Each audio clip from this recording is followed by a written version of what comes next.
So why did we go from this to this and then back to this, and our story's not even done? Stand by.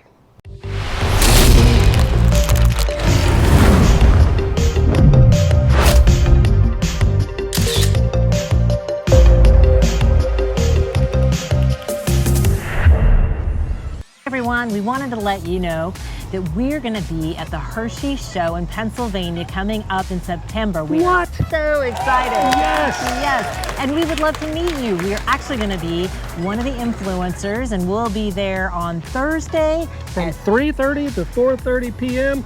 Ice rink side in the Influencers Corner. Please come see us. We would love to meet you. We would love to meet you, and let's talk RV stuff. All right, let's go.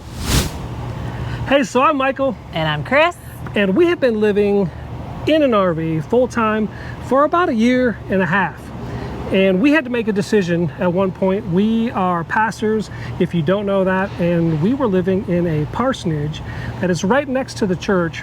But we didn't own the grounds, and the church that owned the grounds decided to sell that part, so we had to make a decision. And that was, hey, look, are we going to jump back into sticks and bricks, or do we want to do this full-time RV life thing and have that as our lifestyle? And we both love RVing.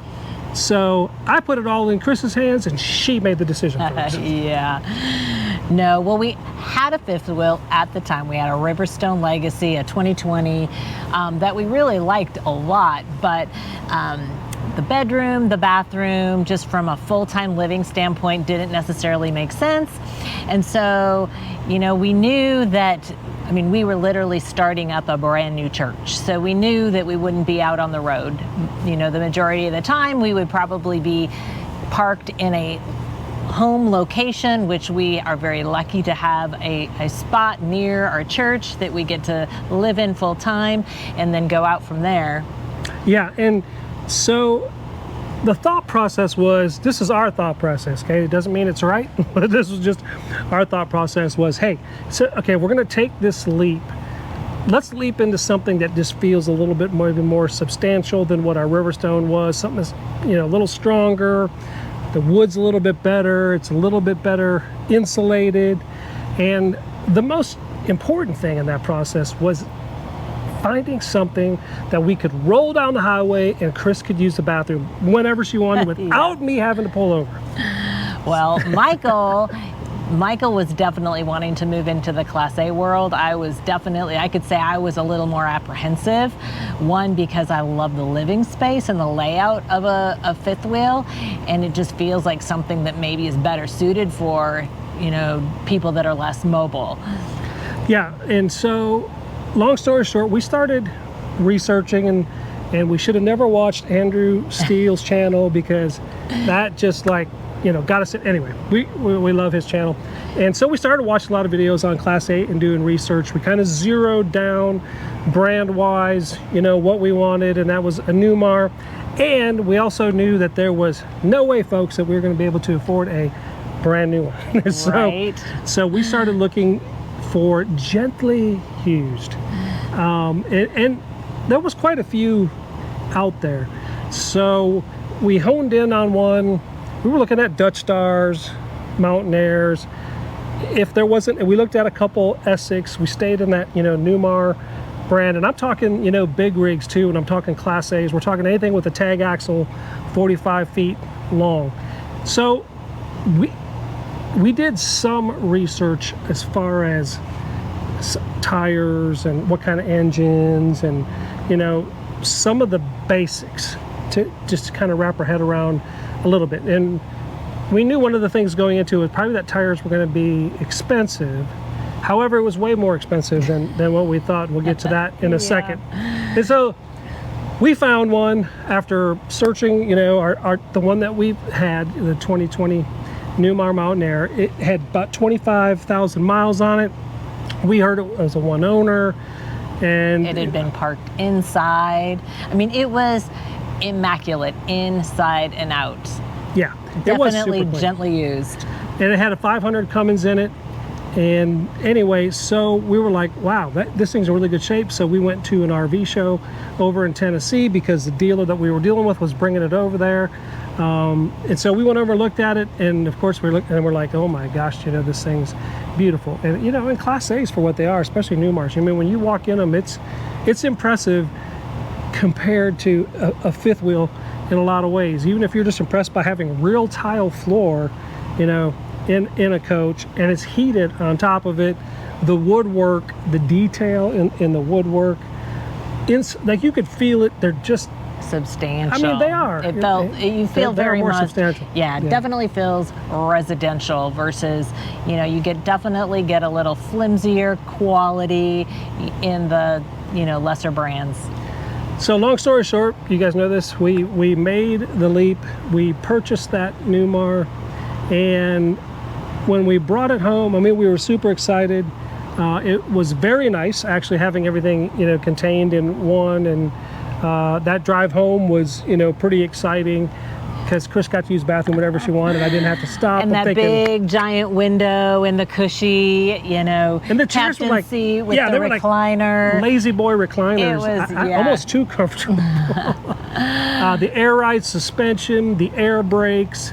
I love that, So initially we were like, woo, this feels good. And then like all RVs, we started having some issues. Well, first off, I would say, our first mistake was not doing nearly as much research as we should have. And my thought too is we probably should have reached out, talked to some people who actually own that brand and find out their experience. And then two, we should have had it inspected. And because we'd been having lots of really good dialogue and felt very good about our dealer and our salesman, and we made the decision not to. We made the decision not to, and we paid for it a little bit. However, it took 2 trips, but there were some things when we picked it up that weren't right. And it took a second trip to finally get some of those things corrected. Meaning first and second trip, meaning we went home, we went back to Kentucky. And we had a trip that we were going past there again. So they said they would finish the repairs that needed to be done on some things that we had to leave to get back home. And they did take care of all that. They got us back on the road again. They fixed the things that they said they were going to fix, so that was great. And then on our road, we decided, hey, this thing is 5 years old, going on 6, and we had learned that with Class A and their tires, it's not a matter of the tires ever getting low on tread, it's what the sun does to the tires with dry rot or damage to the tires, more than just because they got a lot of tread on them. So for us, we're like, okay, we've learned, the DOT says anywhere from 5, some say 8. I think that'd be pushing it. 7, I feel it may be pushing it. So we decided, hey, you know what, we're going to change these steer tires out, and we're going to put a safety mechanism inside the steer tire in case there is a blowout. So we went with Tyron bands, and that whole thing was just very interesting. I thought you could just call up any, fleet semi-truck, tire place, and they'd be like, yeah, man, we got them here. Here's how much they are, and, come on down, we'll slap them on. Yeah. Well, it's not that way. If you're getting a Dutch Star, you're getting anything, like I said, a big 45-foot diesel pusher, there's special Michelin tires that go on the front of them because of the weight that it carries. They are a bigger, oversized tire in the front. Well, what I didn't know is that Michelin is the main brand that makes those, and they do their runs, and they only make these runs every so often. So dealers will get them, but once they're gone, and if Michelin's not running them, you're out of luck until Michelin starts running again, unless you can find, a dealer that has some. So I had to get on and start doing a ton of research even to find some. And when I did find some, the code dated tires, now these are brand new, never been on anything, but they were stamped 2023s. So in 2025, I had to buy new 2023s, and this particular dealer only had, I don't know, it was like 6 left. And then he was completely out. And I said, are you kidding me? Like, everybody has to wait until Michelin makes a run of these? And he goes, that's the way it is. So we were fortunate And he assured me, he said, hey, just so you know, they don't start on the clock until they put air in the tires, and they're mounted and have air. That's when the clock starts. So even though they're stamped 2023 and you're getting them in 2025, until they put air in there, it's still a new tire. So we did the Tyron bands and the new tires and installed, and we paid over $12,000. So Chris was she was jumping for joy. She was so excited about these $12,000 tires. Yes, because we had estimated $7,000. So, and obviously it's something, we were looking at this RV as a long-term kind of situation. And so I'm thinking, oh my gosh, we're going to have to do this every 5 to 7 years.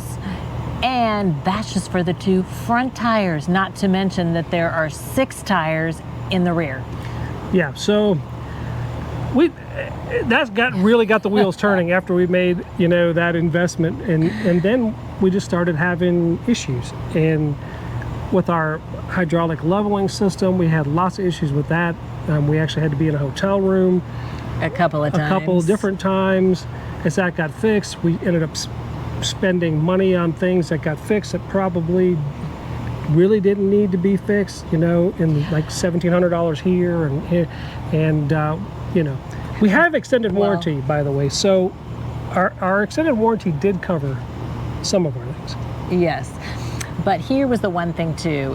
When you're buying a Class A, so the brand that we bought, being a higher end brand, we did not have a local dealer who, now I'm not saying they weren't certified, because anybody can get certified on any brand, but just because you're certified doesn't mean that you have a vast amount of experience. So the closest dealer to us that was a reputable dealer in Newmar was a Blue Compass in Charlotte that was an hour and a half away from us. So we had to, we could choose, being full-timers, to have to drive an hour and a half each way and not knowing if we were going to have to leave it overnight or not, or go to somebody that we had been going to for a while with our fifth wheel that did have someone certified. But I can say that I never felt confident that they were the experts that we needed working on our RV. So when considering a Class A or a higher end brand, you really do need to consider the service work and how close in proximity that is to you, especially if you're full-timing it. Yeah, and because we were going to Blue Compass close to us, those guys have worked on them some, but they weren't super familiar with them. So there was a lot of troubleshooting, going on. And, well, we think it's this, and well, we think it's this. And sometimes when that's going on, it's cha-ching, as a lot of that happens in any. And it's one more night in the hotel room and one more night in the hotel room. Okay, so since we're going down that road, let's bring up, in the maintenance kind of side of things, this kind of goes along with it. So the other thing that we did not like about owning a Class A from this standpoint is there are different facilities that work on different things. It's not a one-stop shop. And I didn't know that. So we had a Spartan K3 chassis on our Newmar. Well, guess what? That has to go, anything with a chassis has to go to a different place to get worked on. And then we had a Cummins engine. And the Cummins engine and the K3 chassis, fortunately for us, in our area, we have one. So that was great from that standpoint. But then, if it's anything RV related, that's where you got to go to your RV dealership. And then if it's tires, you'd think I could go to Cummins and they would do it because they have the chat. Nope, you got to go to a whole different place to get the tires. So sometimes when we had to have things worked on, it was like, nope, I'll work on this, and then you had to take it over here to the other guy to work on the other problem. It's just something for you to consider when you're getting a Class A, Yeah, the maintenance is very high maintenance. And it's just, if you have a fifth wheel or a pull behind, you just drop it off at the dealer and they deal with your problems. Whether they do a good job or not, that's another story. But it's much more it's more involved. It's a lot more involved. And here's the other thing too. I mean, it's a drivable RV, right? So in the state of North Carolina, we're required to have a emissions test. So we literally had to pack up and an inspection, and take it and leave it, and have them do the inspection. And that's something that you have to do annually. And every time we would take it to one of these places, we'd have to tell them, hey guys, we're full time, we live in this is our house. It can't sit here for 3 weeks till you decide to get to it. Yeah. Like, we need the day of, and we'll drive it over here, kind of scenario. And sometimes that worked, and sometimes it didn't. And then we'd have to find a hotel room. So, so all these are kind of the things, some of the things that we're just like, what, maybe for the full-time RV living that we do, this might not be the best idea to have a big old Class A that sits more than it does go out on the road. And we feel like now that they are, those things are built more to run, and maybe you can sit for a couple weeks, somewhere, but those things are built to, put a ton of miles on and drive, and that's just not, where we're at. So that's something for you to consider. Whatever style of RVing you're doing, to me, should depend on whether or not you want to do a fifth wheel, Class A, bumper pull, whatever that is, super seat, whatever that may be, that should determine, So those were kind of, is there any more of like the downside, would you say, that we were kind of Well, I think just, I think the biggest thing that we didn't, we knew we absolutely knew that maintenance was going to cost more, but we just didn't anticipate the amount of maintenance that would hit us right up front. And what was really interesting with the Class A is because of the way that it was set up and the way that our RV faces a building on one side, and because people can look into our windows or have the ability to look into our windows, we always had to keep those, or we chose to keep those blinds closed. Well, on the side of the RV that had the campside, we had the one giant window that we had was half covered by our TV most of the time because we had a televator TV. So it felt like an absolute cave. It was beautiful inside. I'm not going to say it wasn't, but it just felt like we were living in a cave. Yeah. And of course, the stain on the wood was dark too as well. Okay, so we've covered some of the negative things. And actually insurance should be... Well, cost of insurance, yeah. So cost of insurance was close to $5,000 a year. I can tell you that between our truck and fifth wheel, it's less than half of that. So there you go. So there you go, just from an insurance expense. Something else for you to keep in mind. And I think maintenance, obviously, maintenance I think will be substantially less on a fifth wheel versus the Class A, just depending upon the circumstances. And I'm just going to say this too, if you're here, and you're listening to this because you're thinking about getting, a big 45-foot diesel pusher, I wouldn't go with anything less than a 500 horsepower Cummins myself. After now having it and, dragging our Jeep Gladiator behind it, and we live in mountains, so, to get out, if we're going to go anything west at all, we're climbing and we're going up and down, and if I had anything less than that 5, we would have been just crawling, yeah. Crawling to get out. I don't know. I just wanted to share my thoughts on that. If you're considering it and you're thinking about even going out west, for that matter, or coming over this way and doing mountains, something for you to think about. Anyway, that was a side note. No extra fee for that, folks. So why did we decide to go back to a fifth wheel? Well, first of all, again, like we said, for an RV that's going to remain stationary more than it's on the road, and with a fifth wheel, just the layout and the space is so much more conducive to full-time living than a Class A. And I like that you said that, because that's all part of mine too. But I'd have to say my biggest thing, maintenance. Yeah. Maintenance costs for a Class A. We started saying, well, to have a big Class A, you better have the big bucks to go along with it too. Well, and that's it. So, we bought a 5-year-old RV, and as you know, RVs depreciate quite a bit fairly quickly. So, a Newmar Mountain Air brand new may cost you close to $1 million. Now, we paid a substantially lower amount than that because of the age But, you know, you're buying an RV with, you know, it's like a Mercedes, right? It's going to cost you a lot more to maintain than it is a Toyota. And so, you know, those are things that we just, you know, we didn't really take into consideration. And it just got old really fast. Faster than what we actually Yeah. thought that it would. I mean, gosh, we're probably 6 months into it probably, and we're like, you know what? We should have stayed with the fifth wheel. And well, and not to mention, every time we'd start it up, like we would hold our breath waiting for something new to like rear its head. that's true. There's sometimes we couldn't go on a trip because something would come up that we'd have to get fixed before we could even go on the trip. And ours was digital and digital screens, and even that would mess up sometimes and all that kind of stuff. But the fifth wheel life for us, like we really missed our F450 that we used to have. I don't know, that for us, it just, we missed it. And it may sound strange, some of you may get it and some of you may not, but we just started thinking, you know what, we liked having the truck after all that. Chris is good with holding it as long as she can. So we could find a rest area again, folks.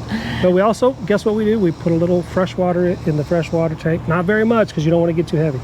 But that's all covered. And you know what? At the end of the day, you know, and I, even from a packing up standpoint, used to think, well, you know what? Getting a Class A, that's going to be faster, hooking up the Jeep in the back. But you know what? That still takes time. You know, when you're pulling a tow, you're flat towing something in the back, you're still hooking something up in paddle locks, and sometimes we'd have issues with the Patriot brake system not working, and I could have hitched up to a fifth wheel much faster in those cases. So it's something, you know, that we learned. It's like, okay, well, that wasn't really something that I thought was going to be. Yeah, I mean, you definitely had to take your toad off in order to get into your camp spot in most situations, especially when you planned on using it, right? So. Right. Yeah, the Class A is nice in the sense that you can get there, just put down your legs and kind of go to town. But so it's definitely, yes, some of you are probably saying, well, no, RVs are nothing but maintenance no matter what you get. And you're right about that. It is. However, it's cheaper for a fifth wheel than it is one of those big diesel pushers.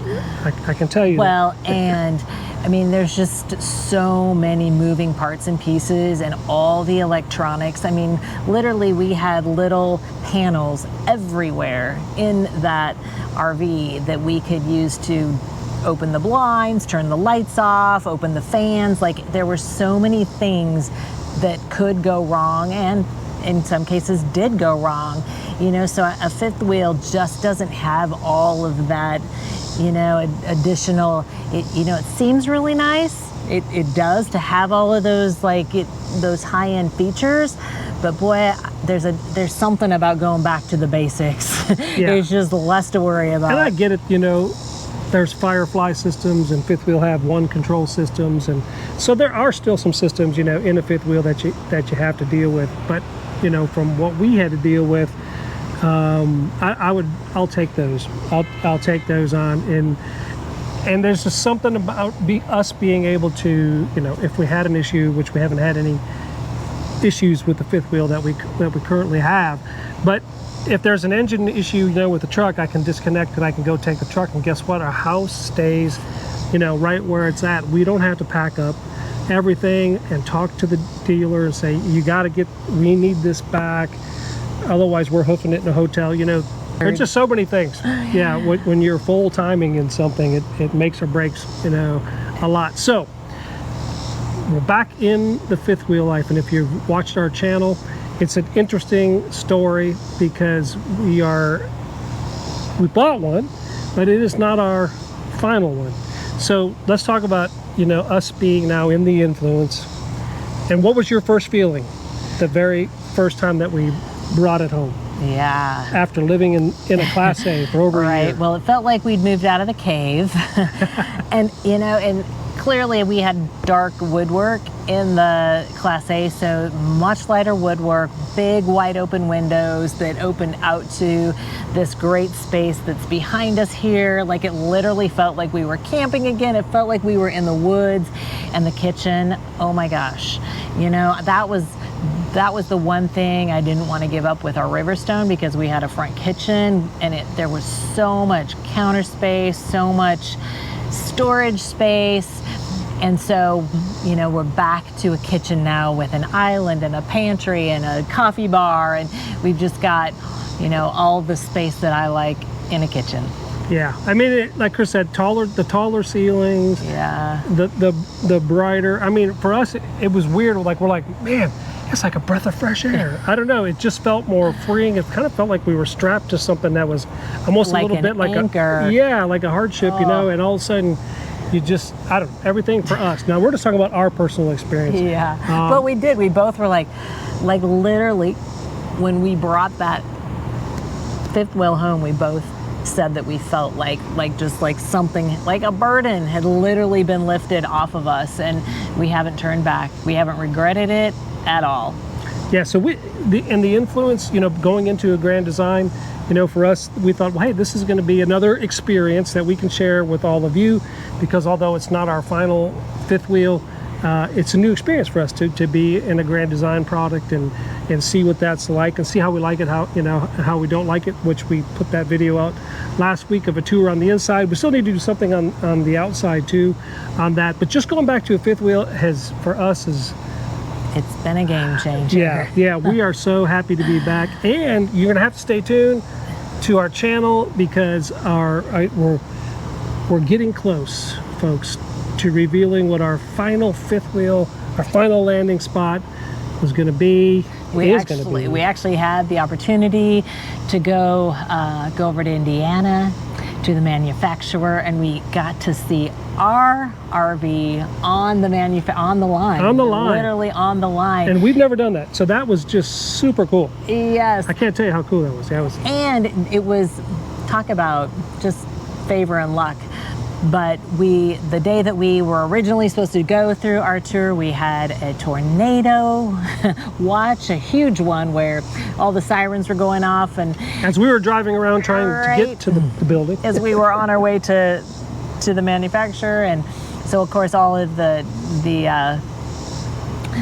tours were canceled, but because we were there, we ended up, you know, getting to stay and still getting to see. They took us out to see our camper on the line, but then we got invited to come back again the next day, so we got to see even more that had been done the following day. Yeah, and we filmed everything, so we're going to share that entire. We had a private tour, and how they manufacture these things, how they build them, and, you know, from people who just love the RV life, love the RV lifestyle, to be able to go and take all that information in and actually see how they're built. Was an incredible experience. But do your research. Be sure to have an inspection. We're going to be doing that on our new fifth wheel. Even though we've actually seen it, you know, but no, we're still going to do that on that, because we learned our lesson with that. And this time, because listen, folks, we drove the roads in Goshen, in Elkhart County. It's like riding on the moon, or driving on the moon. They were some of the worst roads, so.